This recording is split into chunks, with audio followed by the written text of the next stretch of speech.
Hi, Paula. Welcome to the Unfulfilled podcast. Good morning, Camille. I'm so excited to be here.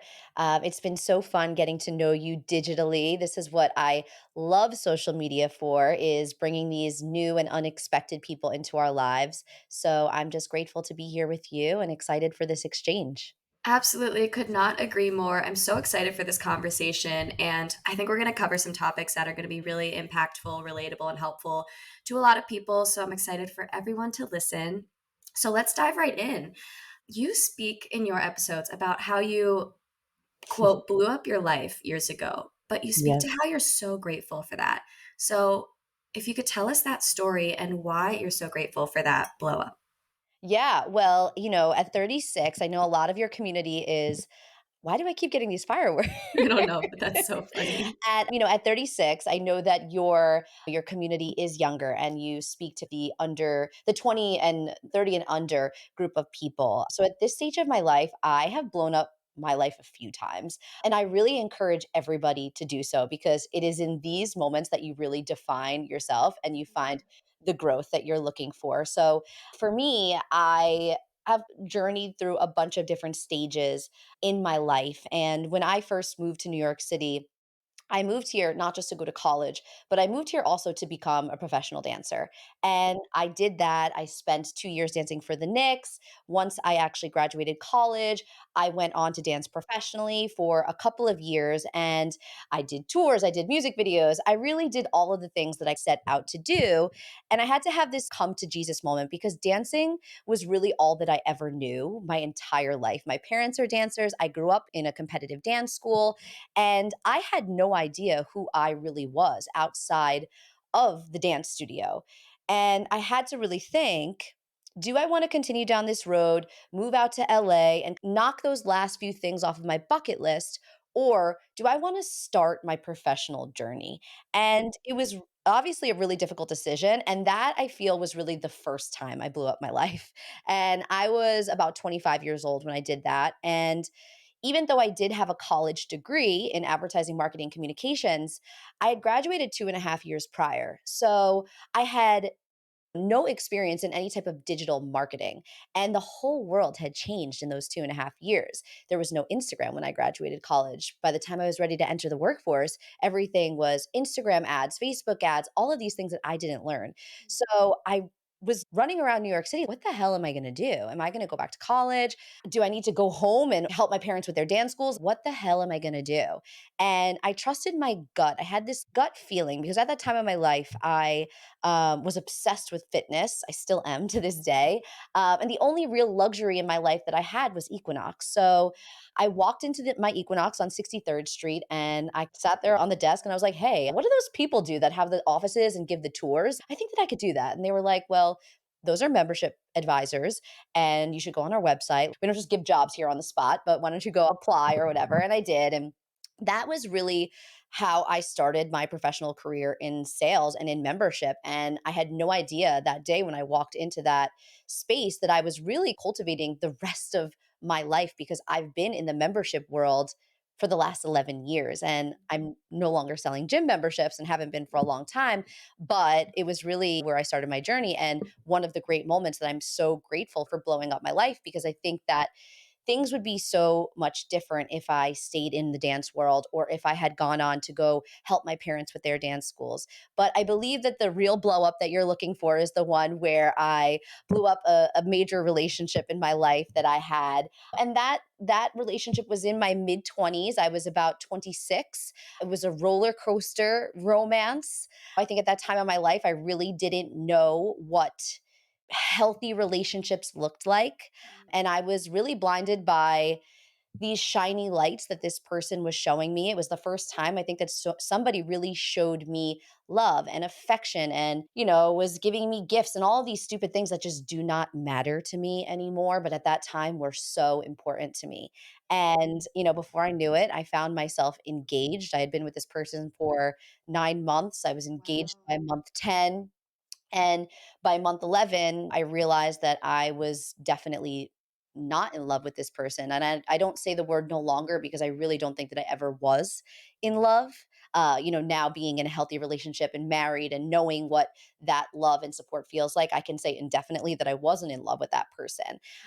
But I think that when you're younger, you have more tolerance, especially myself at that time. I love your generation of 20-year-olds. I really, truly, I'm so jealous because I think that you all have so much more wisdom than we did. I always say now, you guys have podcasts and all of these incredible people in your ear all the time, where we didn't have any of those things. We had Sex in the City and the Jersey Shore. Oh, I still watch Sex in the City. Yeah, but you Just don't throwing base that your out there. life off of you don't make your life decisions based off Very of true. those women and what they were doing, and we really at that time, I think we thought that living in chaos was this really cool and chic thing to do, and it wasn't. Yeah. I had a much higher tolerance for, quite frankly, bullshit in my life at that time. So I stuck around. We lived in an apartment together. It was under my name. So ultimately I would have been responsible for the rent, which is honestly I think a big portion of why I stayed in this relationship for as long as I did. And I made the big decision to kick this person out of my home, out of my life. We had just had a huge engagement party. I had two wedding dresses. It was embarrassing. But now I look back at that point in my life, at that time, it felt so pivotal to me. Felt so important, so heavy. I don't even remember it. It's a blip in time. It's something that happened, but I am so tremendously grateful because I learned so much. And I'm not going to say that I learned it right away. And that's one of the biggest takeaways and the thing that I always want to share in these moments, because I always say to people, when you're in the shit, and that's what I call it, when your life is a disaster, just take a moment to be grateful and know that you're going to push through this, and sooner rather than later, you're going to be a better, bigger person from all of this. So just be patient, be graceful with yourself, and just really be intentional with your thoughts in these moments. And it's very easy to allow yourself to get to a dark place or to be worried. But I really just tried to channel big energy. Paula, you got this. Paula, you're going to be able to pay the rent. And it was a big rent too that I was responsible for. And I knew that my parents would help me. And thank God I never had to. But I just really tried to remain as positive as possible. And if I didn't do that, boy, oh boy, my life would be cataclysmically different. Yeah. I have such incredible people in my life, incredible relationships in my life, a beautiful job, a beautiful home, a beautiful husband, beautiful family. So I am just so grateful that I made that decision because my life would look very different. But it was hard. Absolutely. I have chills. Thank you for sharing all that. You touched on some really powerful points. I love how in the beginning you said this both in terms of your relationship and your career change that you acknowledged, how you just had that intuition and that gut feeling that you acted on. And I think that's really important to emphasize and highlight because it can be a really subtle feeling that could be nudging us towards something or away from something. And I feel like I see time and time again people ignoring that feeling or suppressing it because they're scared to leave the safety net of whether it be the stable career or the relationship. And as you said, it's really scary and hard to make a change. And it feels life or death in that moment. It feels absolutely everything. But we don't have to put so much pressure on our life, especially in our 20s. Like you just said, breaking off an engagement would seem like such a big deal to anyone, but you literally are just like, I barely remember it. It was literally just a blip.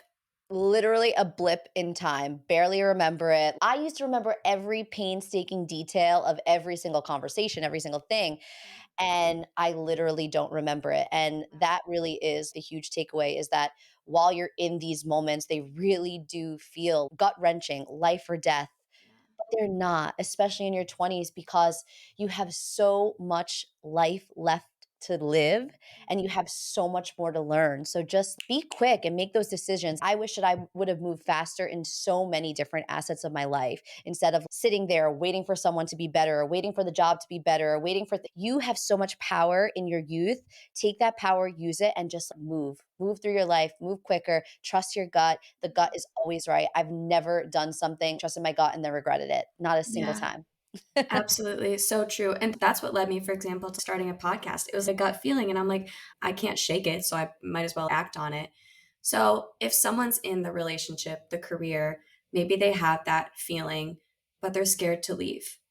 what comfort can you provide looking back on all those changes that you made to assure that it's the right move to make a change? So I think number one, I am somebody who really preaches to myself. Don't take anybody else's advice. Listen to yourself. Listen to every single thought that you have going on in your mind.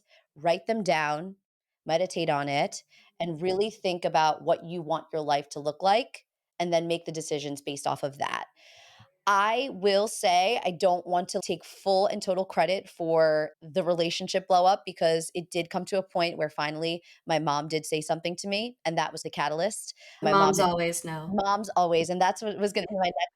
If you are blessed enough to have parents in your life, or if you don't have your parents, if you have an aunt or an uncle or a really close best friend, someone that has your back 100%, do talk to them. I know that it's really hard to talk to your parents, especially when it comes to relationships, because you never want for your parents to form an opinion about this person that you love, just in case you're able to make it work or Yeah. what have you. But, in my situation, it had become so glaringly obvious that my mom had no choice but to say something to me. And I know my dad wanted to say something to me too, and he did eventually. They were both holding it in for a really long time, but lean on those support systems, but make the decision for yourself Mhm. 100%. And Yeah. that would really be my biggest piece of advice. Also, whenever I'm in these kind of, I'll call them traumatic moments, I journal a ton. I journal everything, every day, every moment. Really unique situation in the life blow up. I actually, and I don't know if it was my idea or my mom's idea, but or I don't know where I got this, but that kind of last 6 months where that relationship was imploding, I had actually made this pact with my partner at the time that we were both going to write each other notes every single day because I thought that was going to help us fix our relationship. So I actually have a notebook of the whole last 6 months of that relationship down to the last day. So it was this weird manifestation of everything. And every once in a while, I like to look back into that book just to see, wow, how incredible life is, how much your life could change. I can't even relate to that person who was writing those things and those notes. I don't even know who that person is Yeah. anymore. But definitely lean into journaling as well. So trust your gut, listen to yourself, if you have a support system that you can trust. Again, I don't think that going and airing your dirty laundry to every single one of your girlfriends is necessarily the right thing to do. But if you have people that have your best interests at heart, have the conversations with them. Who cares if they're going to form opinions about the boyfriend, the situationship, whatever? Tell them because they have your best interest at heart, and journal.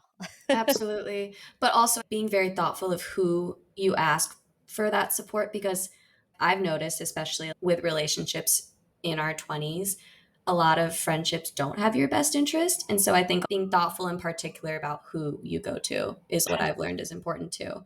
So, in looking through those journals, are there any specific red flags, huge lessons looking back at that relationship that you knew was The whole unhealthy thing that you was a can share red with us? flag. Ah, been there. The whole thing was a red flag, but at that time of my life, I loved chaos. I loved chaos. I was doing it for the plot. I was always doing it for the plot. Crack up, that terminology has become so popular, whether it be through Serena Kerrigan or not. But I used to say it all the time years ago. I'm just doing this for the plot. I'm just Yeah. doing it for the storyline. And then I realized my story became the freaking plot. And I was, oh, no, no, no, we cannot be having this. So the whole thing was a red flag to me. But the biggest thing that now being so many years out of it, at least 9 or 10 years out of it, is that when you find yourself changing for somebody, unless it's changing you for the better, because I could say 100%, my husband has made me so much more of a better human, smarter, more intentional, all of the things. I love Those that. are good changes. But when this person is making you change, I was actually just randomly talking to a girlfriend about this a few nights ago, and she was like, at that time of your, because I was, why didn't you guys ever say anything to me? Who was holding you back? And she was like, you were just so empty. you would look into your eyes and somebody who has always had so much life. From the moment we all met you in the seventh grade, you have always been this bubbly, big personality. For the first time, your light was truly dimmed. And my light was truly dimmed. And I was looking at this person and they were constantly telling me 2 plus 2 is 5, 2 plus 2 is 5. And I kept saying, no, it's 4, it's 4. And then after a few months, I was like, well, maybe it is 4.85. Maybe it is 4.95. 2 plus 2 is 4. Okay. And if Yeah. anyone is ever trying to convince you otherwise, they're wrong. Run, get out. I think that's such a great point that you brought up too, in that is that other person bringing out a side of you that you like? I think that's so important in a relationship. And I think back to a similar relationship experience I had. My biggest sign was that I had that gut feeling that something was off a lot of the time, but that's sometimes hard to pick up on with all the noise. A huge sign for me was I didn't really like the person that I was around them a lot of the time. And I think that's such an important thing to note. And I love that you said that with your husband, that he brings out this great side of you and he allows you to grow. And I think when it's the right person, that will be an undeniable characteristic. Yeah. You Yeah. really wanna find someone that calms you down, that calms your nervous system. When I think back to that person that I was at 26, 27 years old, that relationship that I was in, he really made me become this combative person. Like, Yeah. we would fight all the time, and honestly, like, I was enjoying the thrill of the fighting a little bit because my parents are divorced. They definitely fought, and I saw a lot of that in my life. So I thought that fighting was okay and fighting was normal.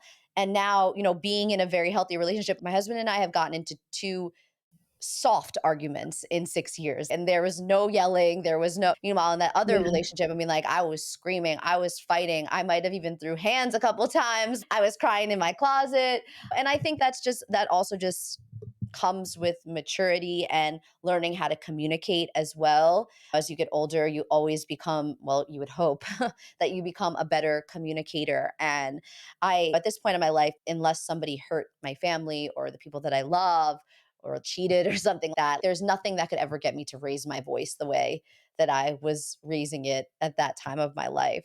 But yeah, you want to be with somebody who calms you down, who makes your life more simple, who really makes you I always see the measure of a successful relationship is how calm your nervous system is. If your gut is functioning well, your skin is not crazy breaking out, it all stems from your gut, literally everything. So Yeah. you have to be really careful, and same thing with your thoughts too. Your thoughts impact everything in your gut. So you want to be really mindful of what type of things are happening in your brain because it's definitely going to affect every single piece of you. Yeah, I just had a conversation in my last episode all about the mind thought gut connection, and it's so real and so interesting, and it makes you realize how much you hold in your gut. It's not the food you eat, it's whatever weird emotions you're holding down there. So, Yep. such a great point. Transitioning not necessarily in romantic relationships, but you speak to how you used to put pressure on big social gatherings. It's something that a lot of us in our 20s feel we need to be doing. How has your relationship with that kind of social outing changed? And can you tell us about this concept of JOMO that you speak about? Yes. Oh my gosh. Okay. I love this question. So let's take it back a little bit just so you can understand the type of person that I am. I am an introverted extrovert for sure, maybe more towards an ambivert. In the second kind of half of my career after I left Equinox, I actually went to work for a concierge and travel agency. The company was called 400. I actually had my old boss on the podcast a couple months ago. It was an amazing episode. But Okay. we really took care of these incredible and influential people, some of them famous, some of them not famous, but they all were truly enjoying the best things in life, the best events in the world, the best parties in the world. And if they weren't at these real events, they were still hosting in their homes, all of these incredible people. And me being their concierge, I was really at the forefront of helping them with everything, whether it be getting them calligraphy for their place cards to, I mean, everything, finding them entertainment, getting them tickets to F1, Met Gala. So I was really thrust into this world of elegance and glamour and New York society, something that quite frankly, I knew nothing about. But a light bulb went off in my head and I was like, wow, this is so cool. I need to find a way to become a part of this in some way, shape, or form because I know where my social talents lie. And that job was very much so behind the computer. And I would be if on the streets of New York City. I would sometimes literally pass my clients on the streets and they would have no idea who I was because they only know me as Paula from 400 at that time of my life and there was no photo in my signature or anything like that. So I literally could have been anyone to them. And I was like, this is such a shame because I know that I am this electric and magnetic person and I know that I would have a lot of fun with these people and they would have a lot of fun with me. So that was when I began my manifestation of having this big, beautiful social life. And I have my journals. I save all my journals. And it's so funny because I look back, and this is at least 6 or 7 years ago. And in my journal, it just talks about how I really want to go to the Amphar Gala in New York. My main number one goal in life is to attend the Met Gala or even just an after party. I want to have a life. I have it written somewhere. I say, I want to have a life where I am always in meetings. I want to be with people, meeting people, socializing, and I want it to be my job to attend parties. Wow, that sounds exhausting. And yeah, and that's just, I never knew that that's what would be important to me as an adult. But seeing this life and being just an outsider, it really became this manifestation of mine. And 4 years later, I end up getting a phone call to join this job that I have now, which kind of puts me at the helm of all of it. So I am the global head of membership for a very popular private members club here in New York City. And we have some of the best, most influential members in the world. And my job is to interview them, to bring them into the club, to interview them, and to make sure that they are fit for our community. Wow. So essentially, I'm in meetings literally all day. I'm talking to people all day, and it is my job to attend these high society New York events. So I Wow. got all of the things that I ever wanted. And now being 5 years into this and have my network has increased in ways that I never thought possible. I have now attended every single type of event, big to small, gala, charity event, you name it. I've literally gone to everything. Super Bowls, Met Gala after parties, it really Art Basel. I've done it all. I've been to every single type of party. And what I realize now, being really in the throes, is that I actually really love to be alone. I love my solitude. I love my quiet time. And Preach. most of these events, although they're great and I love to be invited, none of them are what you think they are. Not a single one of them. None of them are as cool as they look. Verdict's out. I'm still dying to go to the Cannes Film Festival and the actual Met Gala. Those are still on my list, and I will make them happen one day. And maybe the Monaco Grand Prix. Those it's You're either only human. those three or nothing or nothing. But yeah, Or so on for your me, couch with a rom-com. It's either one or the other. literally, if it's not one of those three, I'm not coming. But I still want to be invited, and that's the hard part. So that's where I'm at now in this journey. So what I realize is that I actually love my alone time, and that you shouldn't go to any. Don't push yourself. Listen, in your 20s, get yourself out there, but only go if you really want to go. I'm at a place in my life where it's not, if it's not making me healthier, wealthier, or wiser, Yes. I'm not in it because I really value my sleep and my alone time because I don't get much of it. So for me, JOMO is obviously the joy of missing out. And it's taken me a little bit of time to get here, but I'm finally in this place where when I hop onto Instagram in the morning or whatever, and I see that, oh, wow, there was a gala last night that I'd never heard of or I didn't get invited to, or even if my friends were getting together, a smaller group and I wasn't invited. It's oh, you will be invited to the things that you're supposed to be at. You will say yes to the things you want to go to. You'll say no to the things that you don't want to go to. But JOMO really is being JOMO really is being confident in the fact that you are so happy and content with exactly where you are in life that it does not matter what is happening outside of your little bubble. And it takes some time to get there, but when you do, it is the most beautiful and freeing thing because FOMO sucks. It almost creates anxiety, and it was creating anxiety for me at some points in my life because I always, and you said it earlier, we always feel we can be doing more, seeing more people, networking more. And the truth is, you have to really think about your mental health, your emotional health, your physical health, your gut health. If it makes more sense for you to stay home and get in bed at 9 o'clock and wake up at 6 a.m., get in your workout, your meditation, your affirmations, all of these things before you get to the office at 9 a.m., then that's it. Do that because most of these events, they're not going to make you healthier, wealthier, or wiser. But this is why I always say be careful what you wish for because I got exactly what I wished for.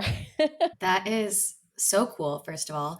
And I think you're so right. It's the view through social media of all these events, or even just as you mentioned, if your friends are getting together, it looks so much better from the outside.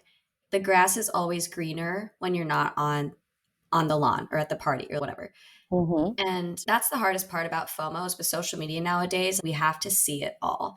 And we always think, oh, that looked so great. I wish I could have attended. But you talk about it in some of your podcast episodes. Sometimes you will go to the event because you get caught up in, oh, I don't want to have FOMO. I'm just going to go, even though deep down you wanted to stay in or spend time alone or whatever. And you regretted it. You went, you're like, oh, it was exactly what I thought it was. I'm not healthier, wealthier, or happier from that experience. I find this, and maybe you would agree, every time that I go to the social outing or go to the thing just because I'm scared to feel excluded or I want to feel a part of it, even though I know it's not something I want to do, I always, at least most of the time, regret it. And of course, that's not to say you should stay in and do your thing all the time. I think it's really important to go out and network and have great experiences. But you know, deep down, at least when you start to get to know yourself, if it's something that's actually in alignment with what you want to do or if it's not. And as you mentioned before, we were talking about a different topic, but you have to look inward. You can't just hear these external voices and buy into the opinions of everyone else all the time because then you're never going to do what you want to do and you're always just going to buy into the hype. Yeah, 100%. And yeah, you said it. I am still sometimes going to things just because I think that it's the right thing to do. Or Yeah. now, even at work, I have a team of younger colleagues, and they know that I get invited to these things, and they want to come with me to all of these things. And I don't want to be this Debbie Downer boss. That's okay, babe. Okay, the Met Gala after parties, they suck. I don't want to be that person or that boss to yuck their yum in a way. I want to be okay. You know what? Let's go. We're gonna go. We're gonna have a good time. I'm gonna show you it's not all it's cracked up to be, but I'm going to go. I'm not going to complain. And we're just going to do this thing. And so I do still fall victim to it. And I think sometimes it is also because I am a younger millennial boss too. And I have colleagues that are younger than me, not that much younger than me, but I want them to have a good experience. And I always want to be for them the person that I didn't have. I didn't have anybody to navigate these waters with in New York City, especially in the New York City social scene. I didn't have anybody to tell me where to go, what parties are worth it, what parties are not worth it, who you should be hanging out with, who you shouldn't be hanging out with. So I just want to be the best mentor that I possibly can. So I do sometimes find myself going to things that I don't really want to go to just because I want them to experience it for themselves and to form their own opinion. Maybe they had a great time. And that's great if they did because then they can go on my behalf to a lot of these things, start to get invited, and then that opens the door for them. And as a mentor and as someone who does have employees that work underneath them, that is my greatest joy because obviously they want a similar life. They're on my team, they do what I do, they want a similar life to what I have. So if I'm able to open doors for them, then that's my biggest blessing and makes me so happy because I remember when I was trying to bang down every door to get into things and to get into parties, I wish that I had someone there to open the door for me. And it's my greatest joy too, to open doors for people.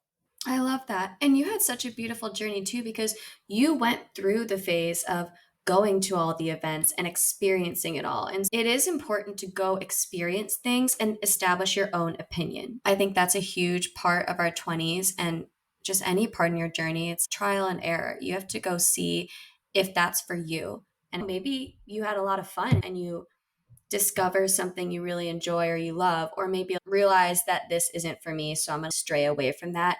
You went to all the events to establish the conclusion that no, they don't live up to the hype. Mostly none of them. Mostly none of them, which is Very good few. to know. But if someone, as you were saying, has never been to an event like that, they're 100% going to want to go because they want to experience it themselves. I think it's finding a balance of you want to go out and have experiences, especially when you're young. You want to network and feel connected and a part of a community. But I think the key is when you've learned the lesson time and time again from doing the one thing or going to that same event and you get that same result of, okay, I didn't actually even enjoy that. It's the definition of insanity when you keep repeating the same thing and expecting a different outcome. And so Uh-huh. when you learn the lesson, as you said before, you've learned that you need alone time. It's important to lean into what you learn time and time again from going out and living life. Yeah, and I think it's the same concept too with friends and the way that I think about friendship as well. I have been out in this world for a long time, and I have had, I have pretty much the same group of friends, but I've had a couple of friends weave in and out of my life. And what I have realized and why I made the decisions to remove those people from my life is because after several times of spending time with them, I left every single time either feeling lower or I didn't enjoy myself while I was sitting across from that person. And just because somebody was in your life for a really long time doesn't mean they need to stay there forever. And it doesn't mean that you're better than them or they're better than you. It just simply means that you're not on the same path and the same journey right now. And you just can't jive at this moment. And it doesn't mean that you won't again later in life. I always hope that I can pick up the pieces one day with anyone that I have severed ties with. But if you are continually leaving social situations, whether it be, big party, lunch, dinner with a friend, and you don't feel good on the inside, you feel icky, that means it's time and that's okay. And just do it. Do the hard things, sever the relationships. You're going to feel better because the next time that they text you and they want to go to lunch, you don't have to have that feeling of, oh my God, I have to go do this when I really don't want to do it. They're just not going to call you anymore. And that's okay. And then maybe one day you'll feel like the bigger person and you'll call them because you want to see how they're doing. You're genuinely interested, or maybe you'll never call again, and that's fine too. But that's another big thing that I have learned over the last 2 years is really do that temperature check, do that gut check when you're done on a one-on-one interaction with somebody that's been in your life for a long time. If you come back feeling a certain way, it's time after 3 or 4 times, it's time to cut the cord. By time number 5, it's got to go. And even 5 is a lot. I couldn't agree more. And it's such an important point. Thank you for bringing that up. And it is hard, though, when we are combating those feelings of FOMO because we don't want to feel like our friends are spending time without us. But at the end of the day, if you're going and spending time with these certain friends and constantly feeling lower or drained or just don't enjoy that time spent with them, it is important to come back to that reminder of, oh, I actually don't feel good around those people. So back to that idea of JOMO, maybe I'm going to have joy of missing out of that social interaction rather than thinking that it's a negative thing if you don't attend. So thank you for bringing that up. How has your relationship with spending time with bigger friend groups evolved as you've gotten older? Do you still prioritize that or have you leaned more towards one-on-one connection? I am such a one-on-one girly. I would so much prefer having a tea or a coffee. I don't drink anymore. Really, I'm more of a situational. If it's my husband's 40th birthday and we haven't had a good time in 3 years because I'm sober, type of a drinker. So, but I still will. If someone says, let's have a cocktail, I'm not, I'm sober, I'm not going to go. I just say, okay, sure, yeah, let's go.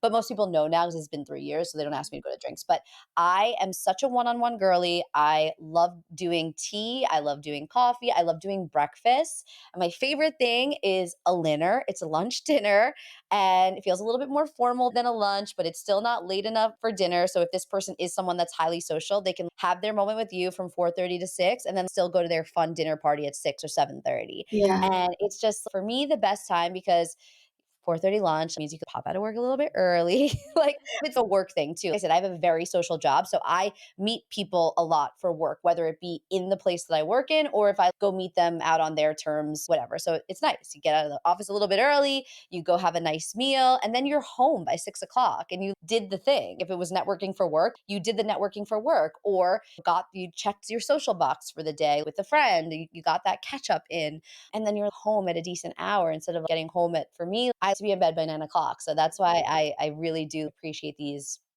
one-on-one earlier meetings. I Yeah. just always find that when I'm in a bigger social setting, although there are times where if it's the right group of people, your cup really does get full when there's 5 or 6 ladies there. Or if you're with a great couple that you love and you're making plans for maybe you're going on a trip together. That's super fun, but I sometimes if it's not the right people, I end up leaving those situations feeling completely zapped because it's a lot of energy that you Yeah. have to expend to get your voice heard. I'm also constantly thinking, okay, what do I say to make sure these people me? Because I think because I was a dancer for my whole life, I always feel I have to put on the Paula show.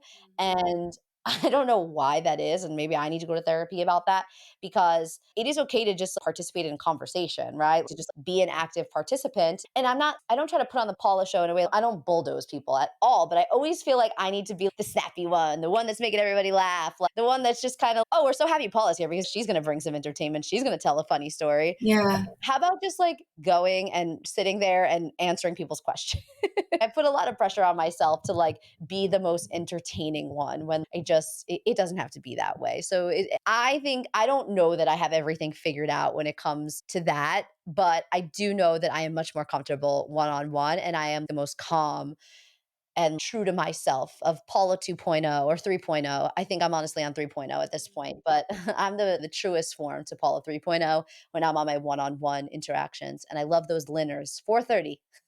Yeah, I love that. And it's so true as you mentioned before, as especially as a an extroverted introvert, which I think I would say I fall into that bucket as well. The group things can be a bit exhausting, especially a group trip when it's a whole weekend. I find myself socially drained, and it's because it's a lot harder to have those deeper connections with people when it's in a group setting. I find the reason that I love more one-on-one connections as well is you get to really connect with that person. But Mhm. I think the bigger the group, the more shallow the conversation and the harder it is to have those genuine connections. But couldn't agree more. I think quality over quantity.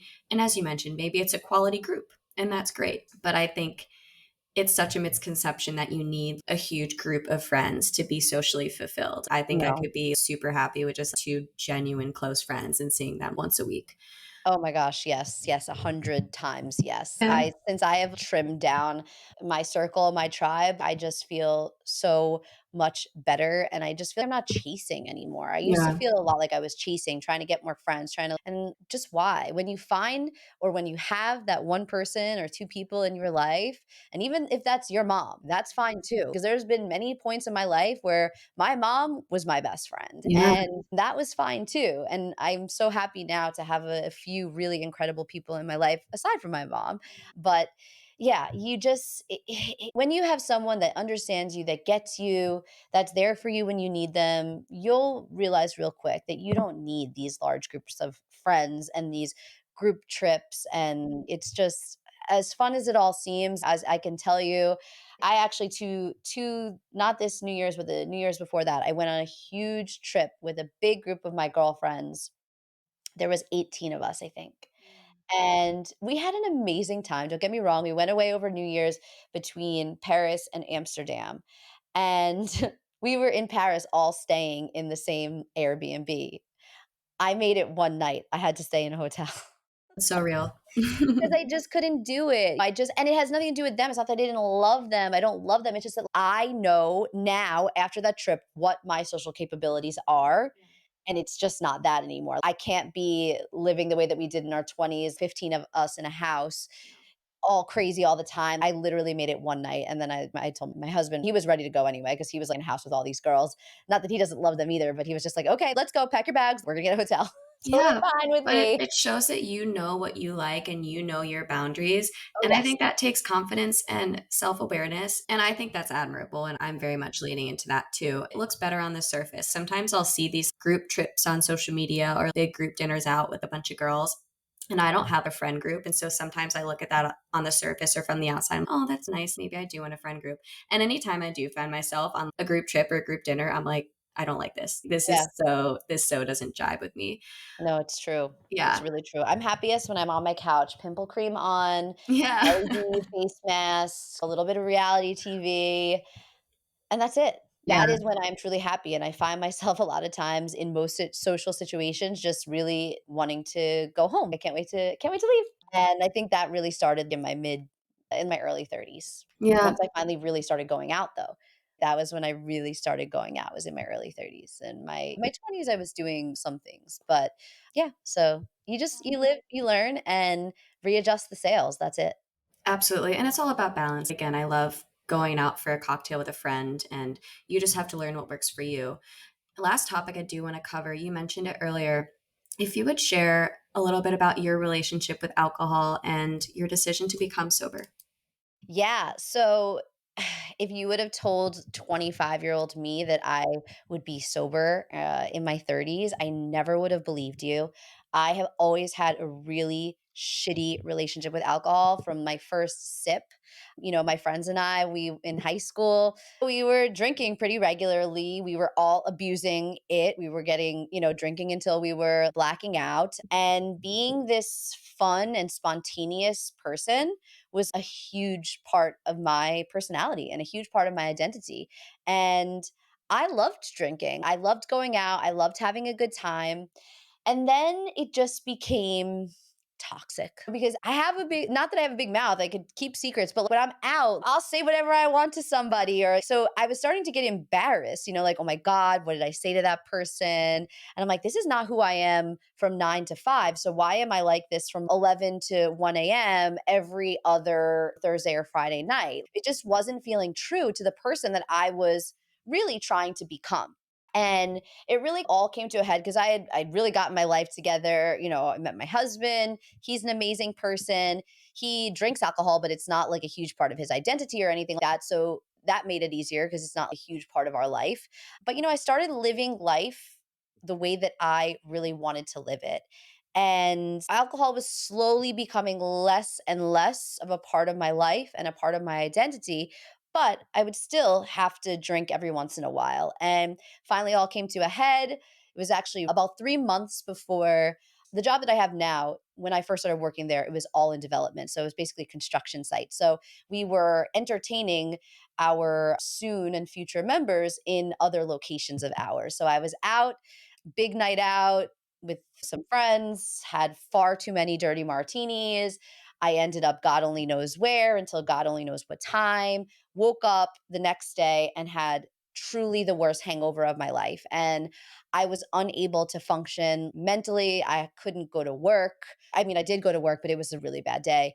And I never want to feel this way again. I feel that I let myself down. I feel that I let my husband down in a way, even though he could care less. He was whatever, you're home, you're fine. You're really beating yourself up over this. But I just knew that I didn't want to show up for him this anymore. I wanted to move into our marriage because we were getting married a year from that date as well. I wanted to move into the next phase of my life as the cleanest, most pure version of myself. So I made a decision that day to stop drinking, and that was really it. I made it through, and I didn't put an end date to it. Oh, I'm going to stop in 6 months or 3 months or whatever. I'm just going to choose for right now to live my life without alcohol. And that's exactly what I did. And after getting through 3 months, became really easy. I didn't make a big deal about it. I just was like, I'm just not going to do this anymore. I'm not really going to tell anybody. I'm not going to scream it from the rooftops because God forbid one day I want to have a drink again. And then I have to deal with people being like, oh, she's a fake, she's a phony, she's a this, she's a that, whatever. So I just did it and I didn't think anything of it. And it's been one of the best decisions that I've ever made in my life because it has allowed me to really get clear. And it's why I am as confident and as sure in all of the decisions that I make in my life. I can feel like they're 100% coming from a genuine place because there's no impurities or there's nothing jarring my state of mind. And, now being just over 3 years, I am in a place now where, for example, my husband just turned 40. I really felt I owed him a night of just a fun, more spontaneous Paula. So I said, okay, you know what? I will have a couple of glasses of wine. And I did. And I had a great time and it was fun, but it's not something that I'm looking to do ever again. I didn't guilt myself over it either, really. I was, oh my God, I'm back on the wagon now after 3 years. I had a couple of glasses of wine. Okay, sue me. It's not that big of a deal. I wasn't an addict. So I think that it's okay to live life that way. But I think with all things, and especially alcohol, if it's something that you're looking to cut back on, do it in a way that feels good for you. If you really don't feel that you could go without it, then don't go without it, but be more mindful. I think it's really about tapering down as well and becoming more confident in social situations. You have no idea how powerful you're going to feel after you go to your first wedding without alcohol. I almost can't even relate to that addiction to feeling, I don't know, what is it, more spunky? I don't know, why do we do it? I can't even put myself, I don't even understand why we do it anymore. And sometimes when I see people, especially people that are my age, I think it's okay when you're in your 20s, have a good time. If you don't like drinking, then don't drink, but do the messed up things when you're in your 20s. Have a good time, don't get blacked out, but just do it. But when I see people my age that are acting a fool, I'm just kind of like, damn, what's going on in your life that you're still acting this way? It's a little bit, I don't know, sad. And I don't judge. I try not to judge, but I just feel like, why? How painful this is going to be for you tomorrow. Like, why are you doing it? And yeah, so that's really my relationship with it now. And who knows? I never say that I'm going to stay sober for forever, but I'm sober for now. I hate the word sober. I say I choose to live my life without alcohol. And it's great. So if you ever need any help, let me know. I'm happy to give you my little tips and tricks. Thank you for sharing that. And that's really great advice and a really refreshing approach and take on the relationship with alcohol because it is such a big part in a lot of activities, especially in a city, especially in your 20s. And I think that's really great advice. Maybe asking why you incorporate it so much in your life and just challenging yourself to go without it sometimes to see how you feel. Because I just think it's a crutch for so many people. And I think people would never even think or dream of having a night out without it. But Yeah. I've tried it a couple times and I can be my exact self without it. But I'm not at a place where, okay, I'm not like fully cutting it out, but I Yeah. definitely don't binge drink and do that. But I'm at a place where I do enjoy wine or martini here and there, things like that. And I also think it's just important not to compare. Like everyone's at different phases in life. Everyone has a different relationship with alcohol and ability to go with or without it. That's great advice and insight. Wrapping up, Paula, where can everyone find you if they want more of you? Where can they find your podcast? Yes, yes. Well, I hope that you will all listen to my podcast. I do new episodes every Friday. Fridays, we do interviews with really incredible people, entrepreneurs, creatives, artists, and we really talk about their journeys. The show is called World's Your Oyster. So obviously, we talk about the fact that you can really have anything in your life at any moment. So just keep on going, keep on enjoying the ride. And then on Sundays, I do shorter episodes that have tangible takeaways. They're called Sunday Sessions and we're just having a lot of fun there. So if you want to subscribe on Apple Podcasts, Spotify, it's World's Your Oyster. That's Oysta. And you can also find us on Instagram at World's Your Oyster Podcast. We're on TikTok too, but not really active. But if you're on TikTok, follow us there too, because I'm trying to start posting there. And you can also find me on my own social channels. We're a little bit more buttoned up over there, but we're still having fun. And that's at PS It's Me. And I think there's 3 underscores. And you can also sign up for my newsletter. I do a newsletter every Friday and Sunday. And you can sign up for that at www.worldyouroyster.com. What else? I think that's it. That's where you can find me. Unless you find me at my house, and then that would be a little creepy, but that is where I am most of the time. Guys, Paula's awesome, and I personally love her podcast, so you should all go check it out. And this has been such an amazing conversation. Thank you again for taking the time, Paula, and coming on.